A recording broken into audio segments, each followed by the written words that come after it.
தேவையான ஸ்டேட்மெண்ட்ஸ் எடுத்துட்டு so final ஜட்ஜ்மெண்ட்ல வந்து அவங்க ஒரு ஃபைனல் ஸ்கேலை கன்ஸ்ட்ரக்ட் பண்ணுவாங்க அப்படின்னு சொல்லிட்டு ஸோ அதுக்கான ஸ்டெப்ஸ் தான் கொடுத்துருக்கு. ஸோ ஃபர்ஸ்ட் எந்த ஒரு விஷயத்தை பற்றி அவங்க வந்து ஸ்டேட்மெண்ட் இது பண்ண போறாங்க, மெஷர் பண்ண போறாங்க அப்படின்ற ஒரு இஷ்யூ, அதுக்கான ஸ்டேட்மெண்ட்ஸ் எல்லாமே ஃபர்ஸ்ட் கலெக்ட் பண்ணுவாங்க. தென் ஜட்ஜஸ் வந்து ஜட்ஜிங் டாஸ்க்ல வந்து அந்த ஜட்ஜ் பண்ணி they just sort it out. ஒரு 50 to 100 ஸ்டேட்மெண்ட்ஸ் இருந்துச்சுன்னா லாஸ்டா வந்து அதுக்கு ஒரு ஸ்கேல் வேல்யூ கால்குலேட் பண்ணி லாஸ்டா ஒரு ஃபைனல் ஸ்கேல் கன்ஸ்ட்ரக்ட் பண்ணுவாங்க. அது ஒரு ஃபைனல் ஸ்கேல் வந்து ஒரு 20 or 30 கொஸ்டின்ஸ் இருக்கும். ஸோ அந்த ஃபைனல் ஸ்கேல் கன்ஸ்ட்ரக்ட் பண்ணிட்டு they just give to the participant. So judgement மெத்தட்ல வந்து so they just judge and they just finalize the scales. இப்போ அதில் வந்து என்னன்னா அந்த ஜட்ஜஸ் வந்து அவங்களோட பர்சனல் பிஹேவியர் ஒரு ஆட்டிடியூட் ஒரு அவங்க வந்து காட்ட மாட்டாங்க. அதுக்கு பதிலாக they just stay true towards that statement. அந்த ஒரு இஷ்யூக்கான ஸ்டேட்மெண்ட் கரெக்டாக இருக்கா இல்லையாங்கிறது மட்டும்தான் அவங்க பார்ப்பாங்க. So either it's favourable or unfavourable. So அது எக்ஸாம்பிள் சொல்லியிருக்கேன், ஒரு attitude towards work from home அப்படின்னு சொல்லிட்டு. ஸோ ஒர்க் ஃப்ரம் ஹோம் பற்றின ஒரு டிஃப்ரெண்ட் ஸ்டேட்மெண்ட்ஸ் அவங்க எடுப்பாங்க. ஸோ அது எல்லாமே வந்து they just file it up and அதை வந்து ஜட்ஜ் பண்ணுவாங்க. அதுக்கான ஒரு ஸ்கேல் வேல்யூஸ் விடுவாங்க. ஸோ அந்த ஸ்கேல் வேல்யூஸ் வச்சு தான் அவங்களோட ஃபைனல் ஸ்கேல்ஸ் வந்து ரெடி பண்ணியிருப்பாங்க. So next slide ma'am. Next is summated ratings Likert scale. So Likert scale வந்து ஸோ 5 பாயிண்ட் ஸ்கேல் யூஸ் பண்ணுவாங்க. ஸோ 5 பாயிண்ட்ஸ் வந்து டிசெண்டிங் ஆர்டரில் வரும். ஸ்ட்ராங்லி அக்ரி அப்படிங்கிறது வந்து 5th பாயிண்டா இருக்கும். 5 பாயிண்ட்ஸ் அதிகமாக இருக்கிறது வந்து 5 பாயிண்ட்ஸ் கொடுப்பாங்க. கம்மி பண்ணிட்டு வர வர வர 4, 3, 2, 1 அப்படின்னு சொல்லி கொடுத்துருப்பாங்க. ஸோ சேம் அன்ஃபேவரபிள் ஸ்டேட்மெண்ட்டாக இருந்துச்சுன்னா ரிவர்ஸ் ஆகும். நம்ம 5 பாயிண்ட்ஸ் வந்து டிஸ்அக்ரி பண்ணுற ஸ்டேட்மெண்ட்டுக்கு தான் நம்ம வந்து கொடுப்போம். ஸோ கடைசியாக வந்து இதெல்லாமே ஆட் பண்ணி வரப்போ இப்போ ஒரு 5 ஸ்டேட்மெண்ட் இருக்கு. ஸோ 5 ஸ்டேட்மெண்ட்டுக்கு வந்து இப்போ வந்து கொஸ்டின் சொல்றாங்க. ஸோ அந்த கொஸ்டின் ஸ்டேட்மெண்ட்ஸ்க்கு எல்லாத்தையுமே வந்து ஆன்சர் சொல்லி முடிச்சதுக்கப்புறம் ஸோ எவ்வளோ மார்க் கொடுத்துருக்காங்க அப்படிங்கிற ரேட்டிங்ஸ் எடுத்திருக்காங்கிறது சொல்லி சம்மேஷன் பண்ணுவோம். ஸோ சம்மேஷன் என்ன ஆட் பண்ணுவோம். ஸோ ஆட் பண்ணுறப்போ கடைசியாக ஒரு நம்ம ஃபைனல் ஸ்கோர் கிடைக்கும். அதிகமான ஸ்கோர் இருந்துச்சுன்னா அவங்களுக்கு பாசிட்டிவ் ஆட்டிடியூட் இருக்கு, கம்மியான ஸ்கோர் இருந்துச்சுன்னா அவங்களுக்கு வந்து நெகட்டிவ் ஆட்டிடியூட் இருக்கு அப்படின்னு சொல்றது தான். ஸோ இப்போ வந்து ஒரு ஆன்லைன் ஷாப்பிங் எடுத்துக்கிறோம் அப்படின்னு சொன்னா ஆன்லைன் ஷாப்பிங் வந்து பயங்கர ஈஸியா இருக்கு, கன்வீனியன்ட்டா இருக்கு அப்படின்னு சொல்லி ஒரு ஸ்டேட்மெண்ட் இருக்கும். ஸோ இல்லை எனக்கு வந்து பேமெண்ட்டோட செக்யூரிட்டிலாம் பத்தி ரொம்ப கஷ்டமா இருக்கு அப்படின்னு சொல்லி ஒரு இது இருந்துச்சு அப்படின்னு சொன்னா அது வந்து ஒரு அன்ஃபேவரபிள் ஸ்டேட்மெண்ட். ஸோ ஃபேவரபிளா வரப்போ வந்து 5, 4, 3, 2, 1 அப்படின்னு சொல்லி நம்ம வந்து ரேட்டிங்ஸ் கொடுத்துருப்போம். அன்ஃபேவரபிளா வரப்போ 1, 2, 3, 4, 5 சொல்லி ரிவர்ஸ் பண்ணுவோம். ஸோ ஃபைனல் ஸ்டேட்மெண்ட் வந்து சம்மேஷன் பண்ணுவோம். So next one is scalogram. Scalogram அப்படிங்கிறது வந்து இட்ஸ் கட்மேன் ஸ்கேல் அப்படின்னு சொல்லுவோம். ஸோ இதில் வந்து 2 மட்டும்தான் அவங்களோட ஆன்சர்ஸாக இருக்கும். ஸோ எய்தர் அக்ரி ஆர் டிஸ்அக்ரின்னு இருக்கும், ஆர்எல்ஸ் எஸ் ஆர் நோ அப்படின்னு சொல்லியிருக்கும். ஸோ இதில் வந்து என்னன்னு சொன்னால் ஒரு ஸ்டேட்மெண்ட் கொடுப்பாங்க. அந்த ஸ்டேட்மெண்ட் வந்து இப்போ டிஃப்ரெண்ட் ஸ்டேட்மெண்ட்ஸ் இருக்கும். ஒரே விஷயத்தை பற்றின டிஃப்ரெண்ட் ஸ்டேட்மெண்ட்ஸ் இருக்கும். அதை வந்து அந்த பார்ட்டிசிபென்ட்ஸ்கிட்ட கொடுத்து அதை வந்து ரெஸ்பாண்ட் பண்ண சொல்லுவாங்க. ஸோ இதில் இப்போ என்ன அப்படின்னு சொன்னோம்னா இப்போ வந்து ஏதாச்சும் ஒரு கண்ட்ரி பற்றி ஒரு இது சொல்லுவாங்க. ஸோ ஒரு 5 ஸ்டேட்மெண்ட் கொடுத்துட்டு அதை 5 வந்து அக்செப்ட் ரெஸ்பாண்ட் பண்ண சொல்லுவாங்க. இதில் வந்து எப்படின்னா கம்மியாக இருக்கிறது வந்து லீஸ்ட் அக்செப்டிங், லீஸ்ட் ஃபேவரபிள் ஸ்டேட்மெண்ட்லேருந்து ஃபேவரபிள் ஸ்டேட்மெண்ட் வரைக்கும் கொடுத்துருப்பாங்க. ஸோ அதுக்கெல்லாம் எப்படி அவங்க அக்ரி பண்ணிட்டு வராங்க அப்படின்னு தான் பார்ப்பாங்க. ஸோ இதில் எக்ஸாம்பிளில் கொடுத்துருக்க மாதிரியே தான் இப்போ வந்து எல்லாத்தையுமே வந்து அவங்க டிஸ்அக்ரி பண்ணிட்டாங்க அப்படின்னு சொன்னால் அவங்களோட ஸ்கோர் 0. ஸோ அது வந்து லீஸ்ட் அக்செப்டிங்காக இருக்கும். ஸோ இப்போ வந்து ஸ்கோர் 5 எல்லாமே அக்செப்ட் பண்ணிட்டாங்க அப்படின்னு சொன்னால் மோஸ்ட் அக்செப்டிங்கான ஒரு இதாக இருக்கும். ஸோ இதில் என்ன ஒரு ஸ்பெஷாலிட்டி அப்படின்னு சொன்னோம்னா வந்து இவங்க வந்து இப்போ ஒரு ஸ்கோர் 3 எடுக்கிறாங்க அப்படின்னு சொன்னால் அவங்க ஃபர்ஸ்ட் இருக்கிற 3 ஃபேவரபிள் ரேட்டிங்ஸுமே வந்து அவங்க அக்செப்ட் பண்ணியிருக்கணும். ஸோ அக்செப்ட் பண்ணால் தான் அவங்க வந்து அந்த 4th கொஸ்டினே அவங்க வந்து ரீச் பண்ண முடியும்.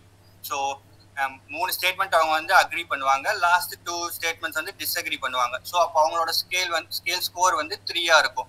ஸோ அதில் வந்து அவங்களோட அவங்களோட இதை வந்து என்ன அப்படிங்கிறது வந்து மெஷர் பண்ணுவாங்க. ஸோ இதுக்கு ஒரு எக்ஸாம்பிள் நான் சொல்கிறேன், லைக் இது வந்து உங்களுக்கு ஈஸியாக புரியும் அப்படின்னு நினைக்கிறேன்.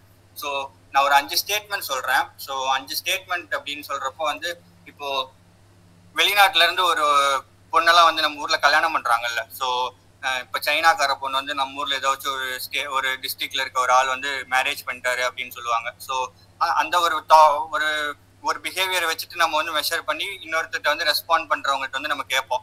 ஸோ நீங்கள் வந்து இப்போ வேற ஊரில் இருக்க ஒரு ஆளை வந்து நம்ம ஊரில் வந்து அலோவ் பண்ணுவீங்களா அப்படின்னு சொல்லி கேட்பாங்க. ஸோ நம்ம நாட்டில் வந்து அலோவ் பண்ணுவீங்களான்னு ஒரு கொஸ்டின் கேட்பாங்க. ஸோ செகண்ட் கொஸ்டின் வந்து எப்படி இருக்கும், உங்களோட கம்யூனிட்டி, உங்களோட ஏரியா, உங்களோட ஊருக்குள்ள வந்து அலோவ் பண்ணுவீங்களா அப்படின்னு சொல்லுவாங்க. ஸோ மூணாவது என்ன இருக்கும் அப்படின்னு சொன்னா, உங்க பக்கத்து வீட்லயே அவங்கள தங்க வைப்பீங்களா வந்தா அப்படிங்கிற மாதிரி ஒரு கொஸ்டின். ஸோ நாலாவதா போறப்போ வந்து உங்க வீட்லயே வந்து ஏதாச்சும் ஒரு ரூம்ல வந்து அவங்களுக்கு வந்து ஒரு போர்ஷனை வந்து அவங்களுக்கு வந்து ஒதுக்கி கொடுப்பீங்களா அப்படின்னு கேட்பாங்க. ஸோ அஞ்சாவது ஸ்டேட்மெண்ட்ல வந்து இன்னும் க்ளோஸா ரொம்ப ஃபேவரபிளான ஸ்டேட்மெண்ட்டா வந்து அவங்களே வந்து மேரி பண்ணிட்டு நீங்க வந்து உங்க உங்க வீட்லயே ஒரு மெம்பரா வந்து அவங்கள வச்சுக்குவீங்களா அப்படின்னு சொல்லி கேட்பாங்க. ஸோ லீஸ்ட் ஃபேவரபிள்ல இருந்து ஹைலி ஃபேவரபிள் வரைக்கும் அவங்க கேட்பாங்க. ஸோ இதை வந்து அக்ரி பண்ணிட்டு வராங்க அப்படின்னு சொன்னா ஃப்ரம் த லீஸ்ட்ல இருந்து எல்லாம் அக்ரி பண்ணிட்டே தான் அவங்க வரணும். இப்போ ஒரு 3 பாயிண்ட் எடுக்கிறாங்கன்னா ஃபர்ஸ்ட் 3 அவங்க அக்ரி பண்ணிட்டு தான் அந்த 4th ஸ்டேட்மெண்ட்டுக்கு போற மாதிரி இருக்கும். ஸோ எனி அதர் எக்ஸாம்பிள் இதுக்கு? ஸோ ஸ்கேலோகிராமுக்கு வந்து அந்த 5 ஸ்டேட்மெண்ட் கொடுக்கறதுக்கு எனி அதர் எக்ஸாம்பிள்? இப்போ வெளிநாட்டுல இருந்து வரவங்களை வந்து அக்செப்ட் பண்றதுக்கு ஒரு ஸ்டேட்மெண்ட் கொடுக்குற மாதிரி வேற ஏதாச்சும் ஒரு statement? Or else we just go through next slide.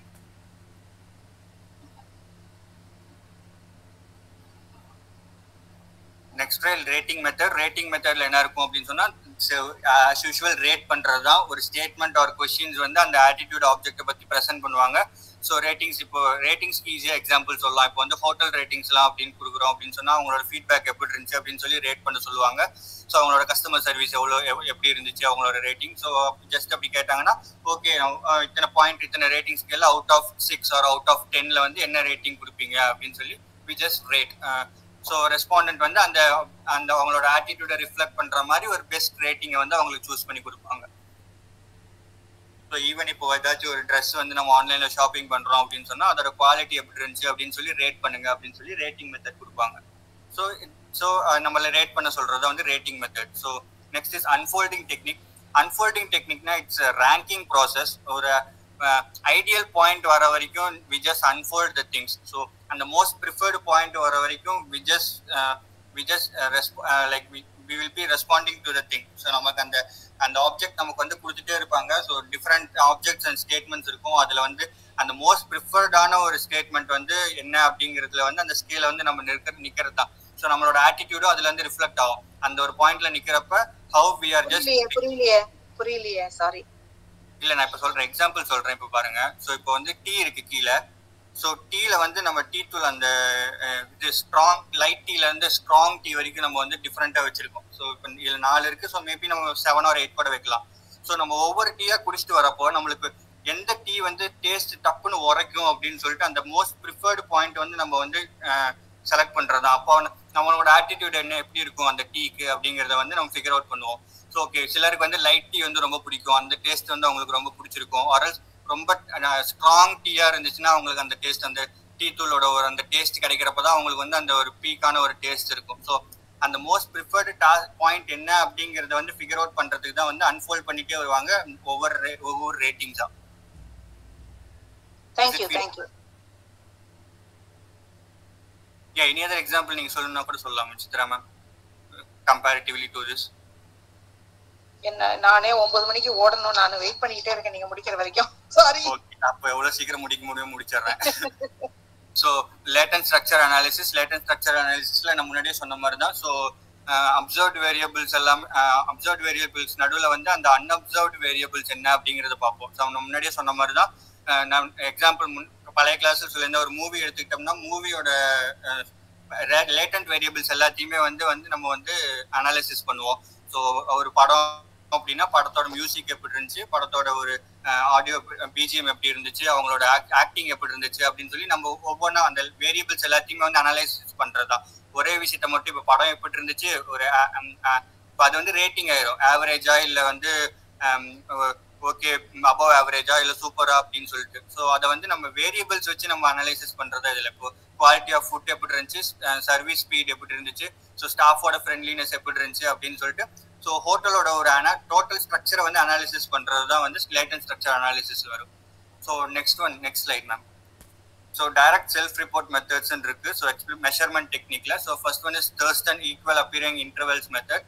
So இதுலயும் அதே மாதிரி தான் ஜட்ஜ்மெண்ட் மெத்தட்ல பண்ண மாதிரியே தான். ஸோ பேனல் ஆஃப் ஜட்ஜஸ் வந்து டிஃப்ரெண்ட் ஸ்டேட்மெண்ட்ஸை வந்து கலெக்ட் பண்ணுவாங்க. தென் அவங்க வந்து 11 கேட்டகரிஸா பிரிப்பாங்க ஒவ்வொரு அந்த ஸ்டேட்மெண்ட்ல இருந்து அந்த ஒவ்வொரு ஸ்டேட்மெண்ட்டையும். ஸோ 11 கேட்டகரிஸ் எப்படி இருக்குன்னா அன்ஃபேவரபிள்ல இருந்து ஃபேவரபிள் வரைக்கும் இருக்கும். 1 வந்து அன்ஃபேவரபிளா இருக்கும், 11th கேட்டகரி வந்து மோஸ்ட் ஃபேவரபிளா இருக்கும். ஸோ இன் பிட்வீன் அந்த 6th ஒன் வந்து நியூட்ரலா இருக்கும். ஸோ நெய்தர் ஆர் நார். ஸோ வந்து அது டிசைடே பண்ண முடியாத மாதிரி ஒரு ஃபேக்டரா இருக்கும். ஸோ 1 இஸ் மோஸ்ட் அன்ஃபேவரபிளா இருக்கும், 11 வந்து மோஸ்ட் ஃபேவரபிளா இருக்கும். So next slide ma'am. So இதுல வந்து ஸ்கேல் வேல்யூஸ் இருக்கும். அந்த ஸ்கேல் வேல்யூஸை வச்சு அந்த ரிசர்ச்சர் வந்து ஒரு ஃபைனலாக ஒரு 20-30 ஸ்டேட்மெண்ட்ஸ் ஒரு ஆட்டிடியூட் ஸ்கேல் வந்து கொடுப்பாரு. ஸோ இண்டிவிஜுவல்ஸ் ரெஸ்பாண்ட் பண்ணுறப்போ அந்த கிடைக்கிற ஸ்கேல் வேல்யூஸை வச்சு அவங்களோட ஆட்டிடியூட் எப்படி இருந்துச்சு, ஒவ்வொன்றுக்கும் அக்ரி பண்ணாங்களா டிஸ்அக்ரி பண்ணாங்களா, ஸோ எல்லாத்தையும் மீடியன் எடுத்து பார்க்குறப்போ அவங்களோட வேல்யூ அவங்களோட ஆட்டிடியூட் எப்படி ரிஃப்ளெக்ட் ஆச்சு அப்படிங்கிறது வந்து கண்டுபிடிப்போம். So next one is Likert's method of summation ratings. அதை முன்னாடியே நம்ம பார்த்துட்டோம், நம்ம ஸ்லைட்ல 32ல நம்ம பார்த்துருப்போம். You just refer to that same and 5 4 3 2 1 சொன்னது தான். So next one is semantic differential method. So இதில் வந்து என்ன அப்படின்னு சொன்னால் அந்த ஒரு பைபோலார் அட்ஜெக்டிவ்ஸை வச்சு அவங்க ரேட்டிங் ஸ்கேல்ஸ் வந்து கொடுத்துருப்பாங்க. ஸோ இப்போ இந்த மூவி எது எக்ஸாம்பிள் சொல்லியிருக்கேன் நான். ஸோ இதில் வந்து இப்போ வந்து டிஃப்ரெண்ட் அட்ஜெக்டிவ்ஸை வச்சு அவங்க கொடுத்துருப்பாங்க. ஸோ விஷுவலி எப்படி இருந்துச்சு, ஒவ்வொரு விஷயமும் வந்து அவங்க வந்து 2 அப்ஜெக்டிவ்ஸ், ஒரு பயங்கர பாசிட்டிவான ஒரு இது இருக்கும், அதுக்கு அப்ஜெக்டிவா பயங்கர ஒரு நெகட்டிவான ஒரு இது இருக்கும். ஸோ அதில் வந்து 7 ஸ்கேல்ஸ் இருக்கும், 7 ரேட்டிங்ஸ் இருக்கும். அது வந்து என்னன்னு கொடுத்துருக்க மாட்டாங்க, but we have to just mark it out. So visually ஸ்டன்னிங்காக இருந்துச்சா டல்லாக இருந்துச்சா, ஸோ அதுக்கு நடுவில் நம்ம வந்து ஏதாச்சும் ஒரு ரேட்டிங்ஸ் வந்து கொடுப்போம். ஸோ இஃப் இட் இஸ் பயங்கர விஷுவலி ஸ்டன்னிங்காக இருந்துச்சுன்னா நம்ம ஃபர்ஸ்ட் ஒன் கொடுப்போம், that is most positive. So அது மாதிரி வந்து we just give different adjectives towards an object. So அந்த ஸ்டிமுலைக்கான ஒரு ரியாக்ஷன் எப்படி இருக்கு அப்படிங்கிறது வந்து பீப்புள் வந்து சொல்லுவாங்க. So coming to the final implicit measurement techniques. So unobtrusive behaviour observation அப்படிங்கிறது என்னன்னா, நம்ம வந்து ஒரு ரிசர்ச் மெத்தட்ல வந்து நம்ம அந்த பீப்புளோட பிஹேவியரை வந்து அவங்களோட நாலேஜே இல்லாமல் அவங்களோட அவேர்னஸே இல்லாமல் வந்து நம்ம வந்து அப்சர்வ் பண்ணுறது. ஸோ இப்போ ஏதாச்சும் ஒரு கொஸ்டினரோ ஏதாச்சும் ஒன்று கொடுத்து இல்லைன்னா ஃபேஸ் டு ஃபேஸ் இன்டர்வியூ பண்ணுறோம் அப்படின்னு சொன்னால் இட்ஸ் ஜஸ்ட் அன் அப்ட்ரூசிவ். அவங்களுக்கு வந்து திடீர்னு ஆன்சர் சொல்ல வராது, அவங்களோட டக்குன்னு ஐ கான்டாக்ட் கொடுக்குறப்போ வந்து அவங்க சொல்ல வந்ததை மறந்துடுவாங்க, ஆர்எல்ஸ் அவங்களுக்கு பயமாக இருக்கும். ஸோ நிறைய ஃபேக்டர்ஸ் வந்து அதை அஃபெக்ட் பண்ணும், இன்ஃப்ளூயன்ஸ் பண்ணும். ஸோ அதை மினிமைஸ் பண்ணுறதுக்காக தான் வந்து அவங்களோட பிஹேவியரை வந்து நேச்சுரல் செட்டிங்ஸில் வைக்கிறதுக்காக வந்து ஸோ அந்த நேச்சுரல் செட்டிங்ஸ்லேயே அவங்க வந்து அப்சர்வ் பண்ணுறது தான் வந்து அன்அப்ட்ரூசிவ் பிஹேவியர் அப்சர்வேஷன். ஸோ ஒரு ஆக்டிவிட்டி ஒரு பிளேஸில் வந்து அந்த ஆப்ஜெக்ட்டுக்கு வந்து அவங்க எப்படி வந்து பிஹேவ் பண்ணுறாங்க அப்படிங்கிறது வந்து அன்அப்ட்ரூசிவ், எந்த ஒரு தடையும் இல்லாமல் அவங்களுக்கு எந்த ஒரு அன்கம்ஃபர்டபிலிட்டியும் கொடுக்காம நம்ம வந்து பிஹேவியர் வந்து அப்சர்வ் பண்ணுறது. So next is response latency.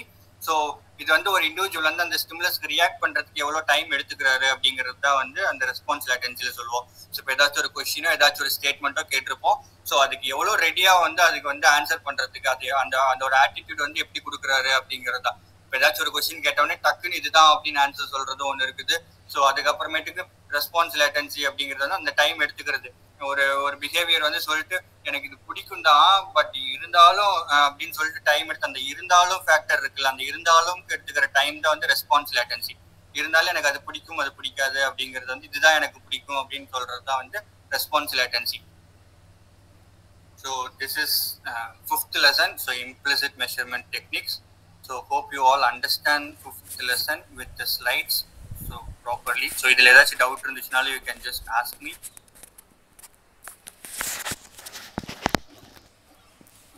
Thank you Sadish. Yeah, okay. Complete பண்ணிட்டீங்க 7 lessons. Thank you so much. Yeah, thank you ma'am. Yeah.